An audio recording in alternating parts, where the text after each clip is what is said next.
And today we will means in this video we will discuss about chapter 2 chemistry ICSE class 10. So you all are means if you have not seen the first video of this chapter, so first of all आप लोग जा करके first chapter means second chapter का first video कर देख लीजिए। उसके बाद आप ये वाला वीडियो भी अच्छे से समझ जाइएगा जो कि उसकी सेकेंड पार्ट है मीन्स कोवैलेंट कंपाउंड या फिर कोवैलेंट बॉन्ड। ठीक है। So first of all, students, I want to know that everyone is fine and healthy. So आप लोगों की जो बोर्ड एग्ज़ाम्स है वो आने ही वाली हैं। So everyone be healthy and be safe at your home. ठीक है।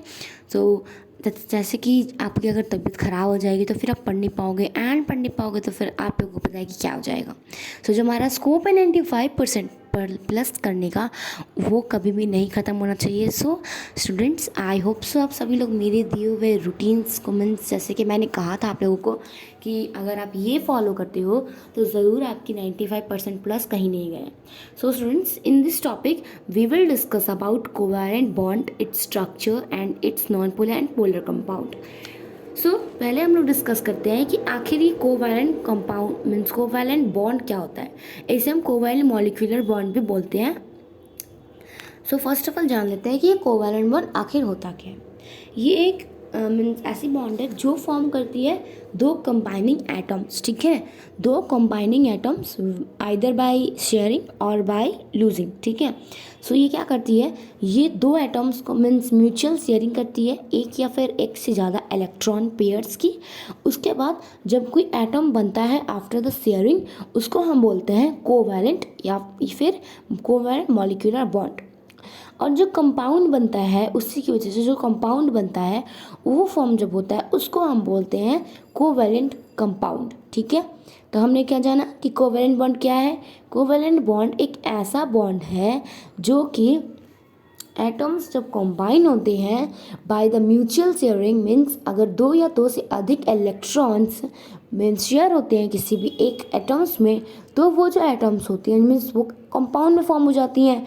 तो उस कंपाउंड को हम बोलते हैं covalent compound. Okay. So I hope सब सभी को समझ में आ गया होगा कि कोवैलेंट कंपाउंड या फिर कोवैलेंट बॉन्ड क्या होता है। सो स्टूडेंट्स मैंने जैसे कि हर रोज़ मैं आप लोगों के लिए कितना मेहनत करती हूँ मीन्स फर्स्ट ऑफ ऑल मैं आपको साइंस या फिर लिटरेचर का वीडियोज़ अपलोड करती हूँ आप लोगों के लिए। फिर मैं क्या करती हूँ 12:30 से अपना लीव क्लास। ठीक है, लाइव क्लास जो होता है हमारा मैथ्स का। So today it will not be conducted. ठीक है। सो जो मैंने आप लोगों को दिया था चैप्टर 11 फॉर्म सेक्शन फॉर्मूला आप लोग उसको ही प्रैक्टिस करते रहे। उसके बाद हम लोग जब अपना कल लाइव क्लास करेंगे तो हम लोग अपना न्यू चैप्टर 12 स्टार्ट करेंगे। ठीक है। So today I am only means uploading the two three videos about science and chapter 2 that I'm now doing। so हमने समझ लिया कि कोवैलेंट बॉन्ड क्या होता है। चल अब आते हैं अपने मेन मुद्दे पे। ठीक है। फिर यहाँ पे देखो, यहाँ पे कोवैलेंट मॉलिक्यूल क्या होती है।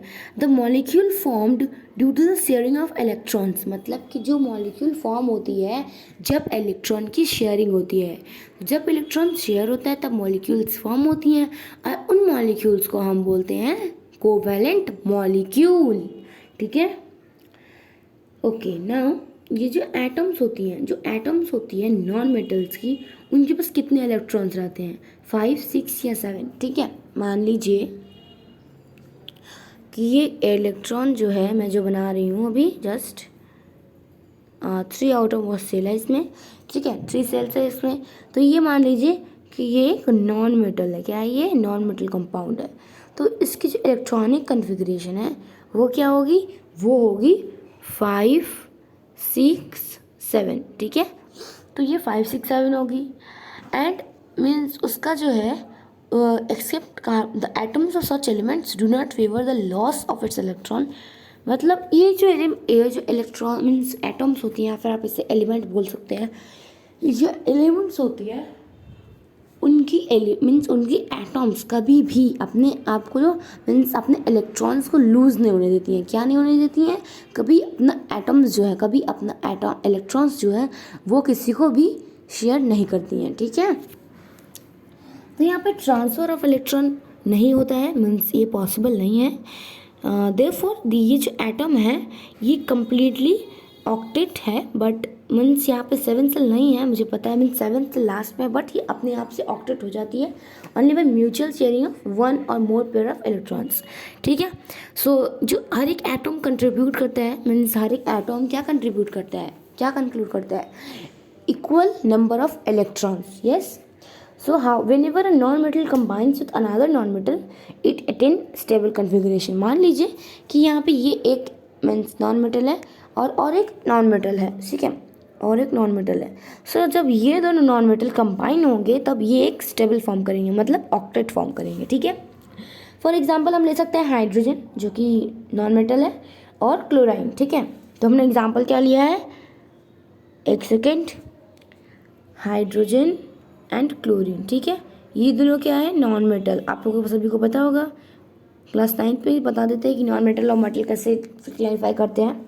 सो जब हम इन्हें मिलाएंगे, हाइड्रोजन को कंबाइन करेंगे क्लोरीन के साथ, तो क्या फॉर्म होगा, hydrogen chloride, HCl, hydrogen chloride.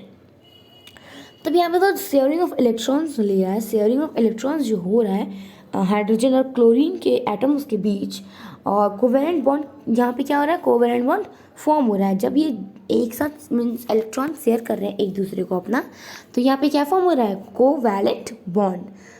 सो यहाँ पे ये हमें पता रहना चाहिए कि जो कोवैलेंट बॉन्ड होता है वो फॉर्म होता है between two atoms of the same non metal. क्या हमने पता होना चाहिए, ये हमें पॉइंट आउट कर लेना चाहिए। जो कोवैलेंट बॉन्ड होता है वो फॉर्म होता है between two elements which are non metal. Okay,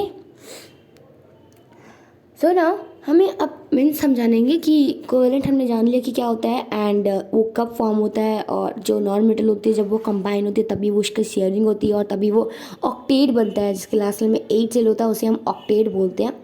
तो अब हम जानेंगे कि कोवेलेंट बॉन्ड के टाइप्स। तो single covalent bond, double covalent bond and triple covalent bond. तो सिंगल कोवेलेंट बॉन्ड देखिए यहाँ पे क्या दिया हुआ है, the single covalent bond is formed by the sharing of one pair of electrons between the atoms, each atom contributing one electron। Means यहाँ पे एक सिंगल लाइन दिया हुआ है, आप सबको दिख रहा होगा एक सिंगल लाइन, ये वाला H लाइन H। तो उसी सिंगल लाइन को हम बोलते हैं सिंगल कोवेलेंट बॉन्ड। एक ऐसी लाइन जो कि दो टाइप्स के एटम्स को, ठीक है, दो टाइप्स के एटम्स को कंट्रीब्यूट मीन्स जोड़ कर रखती है, एक पेयर बनाकर रखती है और इलेक्ट्रॉन सेम होती है। जैसे कि हम बोल सकते हैं, यहाँ पे एग्जांपल ऑफ हाइड्रोजन यहाँ पे दिया हुआ है आप लोगों को, और क्लोरीन भी हम बोल सकते हैं। तो क्लोरीन का क्या होता है, होता है Cl-Cl। ठीक है, और जब ये क्लोरीन और हाइड्रोजन कंबाइन हो जाएगा तो ये क्या हो जाएगा, HCl means hydrogen chloride. And अगर हम मीथेन का देखें, मीथेन का अगर हम देखते हैं तो ये होता है HCHHH। ठीक है, मीन्स यहाँ पे क्या यूज़ हुआ है, सिंगल कोवेलेंट बॉन्ड। यहाँ पे ये मत समझ लेना कि डबल है, ठीक है, इट विल बी सिंगल। सो फिर हमने क्या क्या जाना अब कि जो कोवेलेंट बॉन्ड होती है उसकी 3 टाइप्स होती है, सिंगल, डबल और ट्रिपल। तो सिंगल का हमने जाना कि सिंगल जो होती है वो एक बॉन्ड, ऐसी बॉन्ड होती है जो दो टाइप्स के एटम को जोड़ के रखती है और उसकी जो इलेक्ट्रॉन्स होती है वो एक पेयर बन जाती है एंड वो कैसा यूनिट होती है, एक सिंगल लाइन जैसा। ठीक है, फिर अब चलो हम लोग जानते हैं डबल बॉन्ड। तो डबल बॉन्ड क्या होती है, ये सेम होती है, मीन्स यहाँ पे भी शेयरिंग ऑफ इलेक्ट्रॉन्स होती हैं। ठीक है, पर जो डबल बॉन्ड होती हैं उनमें क्या होता है, यहाँ पर देखो तो समझ में आएगा, ये देखो उसमें डबल बॉन्ड होती है, मतलब 2 लाइन्स होती है आप बोल सकते हो। सो फॉर एग्जांपल आप ऑक्सीजन यहाँ पे लिया हुआ है, देखिए ऑक्सीजन। सो ऑक्सीजन में क्या होता है, O डबल O। ठीक है, देन अब हम आप समझ गए होंगे कि डबल और सिंगल क्या है। तब ट्रिपल भी सेम है उन दोनों के जैसा, मतलब यहाँ भी हमारी शेयरिंग ऑफ इलेक्ट्रॉन्स प्लेस होती हैं, बट यहाँ पे हमें डिनोट किया जाता है इसे एंड ट्रिपल डैश होता है यहाँ पे। ठीक है, सो अगर हम एग्जांपल लेते हैं ऑफ नाइट्रोजन, तो यहाँ पे एग्जांपल दिया हुआ है नाइट्रोजन का, आप लोग देख सकते हैं यहाँ पे 3 वो है डैश। सो यहाँ पे हम इथेन का भी एग्जांपल ले सकते हैं जो कि H4 होता है, आप सभी को पता होगा इथीन। अभी मैं अपना जो chapter 11 means chapter 12 organic chemistry उसका जब वीडियो अपलोड करूँगी तो उसमें बेसिकली एकदम डिफिनेशन दिया रहेगा इस मीन्स इथीन मिथीन का, सो आप वहाँ से आप जान सकते हैं, ठीक है। तो चलो अब एक बार देख लेते हैं कि ये इथीन का कैसे बनता है। तो ये यहाँ पे इथीन का एक सेकेंड, हाँ, तो इथीन का क्या होगा, C double bond C single bond H single bond H single bond H single bond H। मतलब यहाँ पे ये इथीन का एग्जांपल हम ले सकते हैं, double bond and 4 single covalent bonds, ठीक है। तो इसमें क्या है, डबल बॉन्ड है और 4 सिंगल कोवैलेंट बॉन्ड है। अगर हम इथाइन का लेते हैं, इथाइन का क्या वो होता है, C2 एक मिनट C2H2, ठीक है। इसका अगर हम लेते हैं तो HC ट्रिपल बॉन्ड CH, ठीक है, और एक डैश होगा यहाँ पे। सो क्या हुआ, H का single bond and 1 double triple bond, 2 single bond and 1 triple bond, ठीक है। तो हमने जान लिया कि जो हमारा कोवैलेंट बॉन्ड होता है वो क्या होता है और वो कब फॉर्म होता है, जब वो दो नॉन न्यूक्लियर के बीच फॉर्म करेगा तो ऑक्टेट फॉर्म हो जाएगा। एंड हमने टाइप्स भी जान लिया है, 3 type, single double and triple covalent bond, ठीक है। एंड उसकी एग्जांपल्स भी हमने जानी है। So now we will gonna study about that जो कोवैलेंट बॉन्ड होती है वो पोलर भी होती है और नॉन पोलर भी होती है। अब ये कैसे पॉसिबल है, जो नॉन होती है मतलब कि जो कोवैलेंट बॉन्ड होती है बिटवीन 2 एटम्स की, मतलब जो एटम सिमिलर हो, ठीक है, या फिर अगर डिसिमिलर हो तो भी चलेगा। जो एटम सिमिलर या फिर नहीं भी सिमिलर है और जिनके पास लिटिल मतलब बहुत ही कम इलेक्ट्रोनेगेटिविटी डिफरेंस होती है, मतलब जो इलेक्ट्रोनेगेटिविटी डिफरेंस होती है वो 0 होती है या फिर बहुत कम होती है। तो इलेक्ट्रोनेगेटिविटी बहुत ही मीन्स कम होती है उन लोगों में, तो उसे हम बोलते हैं नॉन पोलर कोवैलेंट बॉन्ड। और वही जो कंपाउंड फॉर्म करती है, उसे हम बोलते हैं नॉन पोलर कंपाउंड, ठीक है। और ये जो कंपाउंड होती है ना, ये वाटर में नहीं घुलती है क्योंकि इसमें बहुत सारा सेपरेशंस होता है। क्या होता है, इसमें बहुत सारी सेपरेशंस होती हैं। सिमिलरली यहाँ पर आप एग्जाम्पल देख सकते हो, just like chlorine, hydrogen, oxygen. तो ये बहुत ही परफेक्ट एग्जाम्पल है नॉन पोलर कंपाउंड का, ठीक है। अब जो कोवैलेंट बॉन्ड होती है मीन्स जो कोवैलेंट कंपाउंड होती है उन्हें हम मीन्स पोलर भी बोलते हैं। क्यों बोलते हैं, जब कोई भी इलेक्ट्रॉन्स जो होती हैं, जब भी कोई shared pair of electrons equal नहीं होती है डिस्टेंस बिटवीन द 2 एटम्स। मतलब मान लो मान लो ये जो यहाँ पे दिख रहा है आप लोगों को, तो यहाँ पे डिस्टेंस एटम का है ना, थोड़ा सा डिस्टेंस बिटवीन द एटम्स, तो वो सिमिलर नहीं है शेयर्ड पेयर ऑफ इलेक्ट्रॉन्स के। मतलब कि जितना पेयर ऑफ इलेक्ट्रॉन्स शेयर किया गया है वो इक्वल नहीं है यहाँ पे उसके डिस्टेंस ऑफ एटम्स के, तो इसीलिए इसे हम पोलर कोवैलेंट बॉन्ड बोलते हैं। तो यहाँ पे देखिए, यहाँ पे भी डिफिनेशन दिया हुआ है आप लोगों को, अनइक्वल शेयरिंग ऑफ इलेक्ट्रॉन्स। तो यहाँ पे अनइक्वल शेयरिंग ऑफ इलेक्ट्रॉन्स होती है, इसीलिए हम इसे बोलते हैं polar covalent compound. Okay, so I hope सभी को समझ में आ गया होगा। Now we will do about hydrogen chloride. पता नहीं, हाँ, तो यहाँ पर हमने क्या क्या जाना कि उसके 2 means polar and non polar bonds होते हैं। सो पोलर कब होते हैं, जब अनइक्वल शेयरिंग ऑफ इलेक्ट्रॉन्स होता है सिंपली, एंड नॉन पोलर कब होता है, जब इक्वल शेयरिंग ऑफ इलेक्ट्रॉन्स होता है, ठीक है, बस इलेक्ट्रॉन नेगेटिविटी कम रहती है। सो नाउ आयोनाइजेशन क्या होता है। आयोनाइजेशन क्या होता है, वो एक प्रोसेस है जिसकी वजह से कोवैलेंट बॉन्ड कन्वर्ट होता है आयोन्स में, ठीक है, बहुत ही सिंपल। आयोनाइजेशन क्या होता है, ये एक प्रोसेस है जब एक कोवैलेंट बॉन्ड कन्वर्ट होता है आयोन्स में, ठीक है। तो हमने क्या क्या जाना, कोवैलेंट बॉन्ड क्या होती है, उसकी टाइप्स, उसके formations and non polar and polar bonds and ionization भी जाना। So now we will talk about the conditions for the formation of a covalent bond. So यहाँ पर देखिए means high potential energy, equal electron affinity and number of valence electron. तो ये बहुत सारे points आपके बुक में 5 पॉइंट्स हैं, ठीक है, तो 5 पॉइंट्स है, यहाँ पे हमें क्या क्या है, बोथ एटम्स शुड हैव 4 और more electrons in the outermost shells. मतलब कि यहाँ पर बोला जा रहा है कि जो मीन्स आउटर मोस्ट सेल होती हैं उनमें कम से कम 4 या फिर उससे ज़्यादा एलिमेंट्स इलेक्ट्रॉन्स होनी चाहिए। ठीक है, ये हुआ हमारा फर्स्ट कंडीशन। एंड नंबर 2 क्या है, जो बोथ द एटम्स होती हैं, जो दोनों एटम्स होती हैं उनके पास हाई इलेक्ट्रोनेगेटिविटी होनी चाहिए। क्या, हाई इलेक्ट्रोनेगेटिविटी। एंड दोनों एटम्स के पास, both the atoms should have high electron affinity. और दूसरा क्या, हमारा जो आयोनाइजेशन एनर्जी होता है वो भी हाई होना चाहिए। सो हमने जो इलेक्ट्रॉन नेगेटिविटी होती है, जो इलेक्ट्रॉन नेगेटिविटी होती है बिटवीन द कंबाइनिंग एटम्स, वो हमेशा 0 होना चाहिए या फिर नेग्लिजिबल होना चाहिए। ठीक है, तो हमने क्या क्या जाना कि the outermost shells will should have 4 और more elements and electronegativity is must should be higher, electron affinity should be higher and high ionization energy. And the last electronegativity जो होता है उसकी जो difference होती है, means the electronegativity differences between the combining atom should be neither be 0 and negligible. ठीक है, तो चलो अब इसकी स्ट्रक्चर जान ले।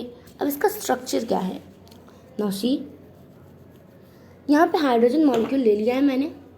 तो यहाँ पर देखो बिफोर कॉम्बिनेशन ये कैसा रहता है, बिफोर कॉम्बिनेशन ये कैसा रहता है, सिर्फ यहाँ पर एक सेकेंड, एक गोला, उसमें H dash dash point point plus then again one circle, then again one circle, once a second, let me draw it nicely.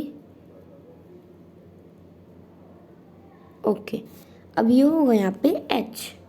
ठीक है, बिफोर कॉम्बिनेशन ये ऐसा रहता है, मतलब कि जब एक हाइड्रोजन का एटम एक इलेक्ट्रॉन लेता है, means in it shell 1 electron रहती है एटम सेल में, तो ये मीन्स इसे और एक इलेक्ट्रॉन चाहिए था टू अटेन डुप्लीट। ठीक है, सो अगर इसे एक और इलेक्ट्रॉन चाहिए तो इसको शेयर करनी पड़ेगी। तो शेयर करने के पहले ये ऐसा रहता है, जब ये शेयर करता है इलेक्ट्रॉन्स तो क्या होता है, अब यहाँ पर देखो क्या हो जाएगा, स्टेप बाय स्टेप में दिखा रही हूँ। सो इलेक्ट्रॉन डॉट स्ट्रक्चर है ये, electron dot structure H dot plus dot H। सो ये डॉट का से मतलब समझ लेना कि मैंने भूल से दिया है, मैंने मिस्टेक से नहीं दिया है, ये डॉट होगा। ठीक है, ठीक है, H dot plus H dot मतलब ये H की एटॉम्स हैं। सो आफ्टर कॉम्बिनेशन ये कैसी हो जाएगी,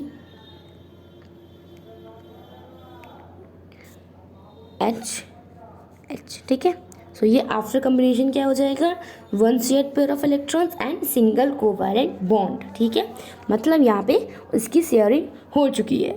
सो ना अब हम पढ़ेंगे एलिमेंट्स दूसरी एटम्स की, वो है नाइट्रोजन। तो नाइट्रोजन मॉलिक्यूल्स की क्या होती है, उसमें मीन्स इलेक्ट्रॉन कन्फिग्रेशन होता है उसका 2 and 5। ठीक है, और मीन्स अगर वो चेंज हो जाता है, अगर उसका जो ऑक्टेट वो फॉर्म करेगा तो वो नियरेस्ट हो जाएगा नियॉन के, तो वो जो होता है वो है 2 और 8। सो फर्स्ट ऑफ ऑल हम इसका क्या, बिफोर कॉम्बिनेशन ये कैसा रहता है, ये तो कॉम्बिनेशन के बाद का दिखाता है आपको। तो बिफोर कॉम्बिनेशन ये रहता है dot dot N triple dot plus dot dot N. So electron dot structure क्या होगा, इलेक्ट्रॉन डॉट स्ट्रक्चर। ठीक है, सो यहाँ पर भी एन डबल डॉट। सो ये हुए एन के एटम्स। सो अगर इसमें और एक इलेक्ट्रॉन्स और 3 इलेक्ट्रॉन्स उसमें चाहिए, ठीक है, इसमें हमें 3 इलेक्ट्रॉन्स चाहिए, तो यहाँ पे मतलब 3 शेयर पेयर्स ऑफ इलेक्ट्रॉन्स होंगी और ट्रिपल कोवैलेंट बॉन्ड होंगी। ठीक है, सो अब चलो जान लेते हैं कि इसका आफ्टर कॉम्बिनेशन क्या होता है। सो डॉट पहले दे देते हैं, it's a circle which, let me draw the circle very perfectly. मुझे ना ड्राइंग बिल्कुल भी नहीं पसंद, but for the science I have to use the drawing. So after combination मैं आप लोगों को बता रही हूँ कि आफ्टर कॉम्बिनेशन इसकी जो स्ट्रक्चर होती है वो क्या है। ठीक है, सो इसकी जो स्ट्रक्चर है आफ्टर कॉम्बिनेशन, उसमें बहुत सारे नहीं मीन्स 6 पॉइंट्स हैं, 6 डॉट्स हैं। सो एन हो गया यहाँ पे, सो 6 पॉइंट्स है यहाँ पे, क्या 6 पॉइंट्स, सो 1 2 3 4 5 6, ठीक है, ओनली 6 पॉइंट्स। सो ये रहा हमारा electron dot structure and after combination. So यहाँ पे क्या है, 3 शेयर्ड पेयर्स है, मतलब 3 पेयर शेयर हुआ है इलेक्ट्रॉन्स का आफ्टर द कॉम्बिनेशन, ठीक है। सो ये था हमारा आज की क्लास में मीन्स हमने क्या क्या जाना, कोवैलेंट बॉन्ड क्या होता है, उसकी फॉर्मेशंस, उसके types and many more things. And this chapter now is only left about electrocovalent bond, जो कि मैं अपलोड कर दूँगी जल्दी से वो भी। सो आप लोग प्लीज़ पढ़ते रहो एंड ये वीडियो भी देख लेना ज़रूर से ज़रूर। एंड जो न्यू व्यूअर हैं वो प्लीज़ सब्सक्राइब कर देना channel and don't forget your time table to study, ठीक है। That most important thing is to study in your life. So thanks for watching this video everyone and please subscribe my channel and like my videos and share, ठीक है। Share तो ज़रूर करना बच्चों, क्योंकि सारे के सारे जो क्लास 10 के स्टूडेंट्स हैं उनको भी अपॉर्चुनिटी मिल पाए पढ़ने का। एंड जिनको कोचिंग्स नहीं है, मुझे बहुत सारे कमेंट्स आते हैं कि मैम मेरे कोचिंग नहीं है, आप मुझे पढ़ाते हैं and I only study that. So very good for that everyone. And मेरा जो सारा लेसन है वो मैं हिंदी में एक्सप्लेन करती हूँ and I will try almost कि सारा मैं हिंदी में एक्सप्लेन कर पाऊँ आपको, ठीक है। So I am try my level best to help you out. So आप भी अपना लेवल बेस्ट ट्राई करें कि आपका जो स्कोप है 95% प्लस लाने का वो कर पाएँ आप, ठीक है। So thank you everyone and we will meet again tomorrow with the same time at our live class 12:30 p.m. So today we'll no class of live stream and tomorrow we will do, okay. So thank you everyone, love you everyone, we will meet tomorrow again.